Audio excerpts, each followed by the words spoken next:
राहुल गांधी का वादा कितना सच कितना झूठ, करीबी खोलेंगे राज। 4 साल पहले राहुल गांधी ने की थी गुप्त मीटिंग में राहुल ने किए थे क्या वादे। क्यों होती है छत्तीसगढ़ में 2.5 साल के सीएम को लेकर चर्चा।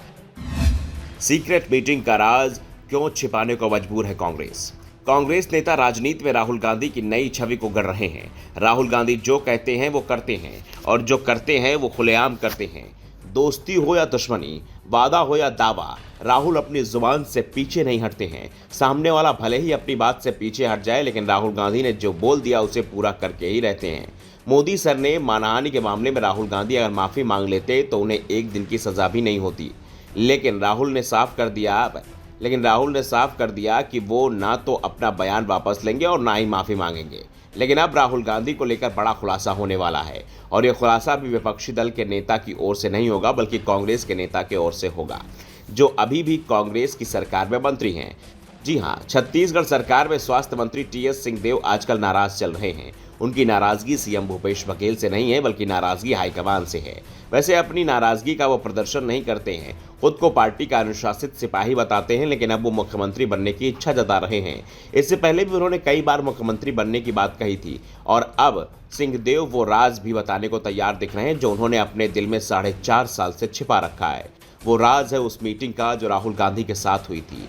टीएस सिंहदेव ने कहा कि समय आने पर वो उस मीटिंग का सीक्रेट भी बताएंगे जो बंद कमरे में बैठकर सीएम चुनने के लिए की गई थी। टीएस बाबा ने कहा कि अगर मैं ये कहूं कि मैं मुख्यमंत्री नहीं बनना चाहता तो गलत है। मैं इस राज्य का मुख्यमंत्री बनना चाहता हूं, और ये बात मैं कई बार कह चुका हूं।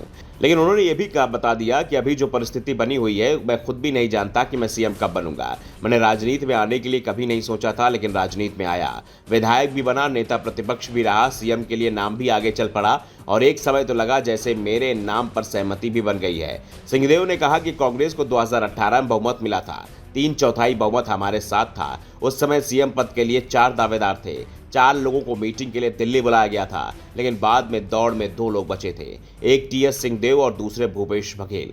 तब भूपेश बघेल सीएम बने। टीएस ने कहा कि मैं समय आने पर उस बंद कमरे में हुई मीटिंग का भी सच बताऊंगा, एक बात बताऊंगा जो उस मीटिंग में हुई थी। दरअसल जिन 4 नेताओं की बात टीएस सिंहदेव कह रहे हैं, उसमें कांग्रेस के उस समय के अध्यक्ष राहुल गांधी के अलावा टीएस सिंहदेव, भूपेश बघेल, ताम्रध्वज साहू और चरणदास महंत शामिल थे। चारों के नाम शुरुआत में सीएम पद के लिए जा रहे थे, इसलिए चारों को ही दिल्ली बुलाया गया था। सिंहदेव ने कहा कि मैं सीएम तो नहीं बना, लेकिन मीडिया के माध्यम से मैं सीएम बन गया। अगर मैं ये कह दूं कि मुख्यमंत्री नहीं बनना चाहता तो यह गलत होगा, लेकिन मैंने कभी भी मुख्यमंत्री बनने की पहल नहीं की थी। मैंने नेता प्रतिपक्ष बनने की पहल की थी, लेकिन सीएम बनने के लिए कभी पहल नहीं की। यह हाईकमान को निर्णय करना है कि मैं कब मुख्यमंत्री बनूंगा। सिंहदेव ने यह भी साफ कर दिया कि जिस तरह से कांग्रेस ने 2018 में चुनाव घोषणा पत्र तैयार किया था, इस बार वैसा नहीं होगा, हो भी नहीं पाएगा, क्योंकि 2018 पूरे प्रदेश में कार्यक्रम कर हमने सबका सहयोग, सुझाव और मार्गदर्शन लिया था। उन सुझावों को घोषणा पत्र में अंकित कर मैनिफेस्टो तैयार किया गया था।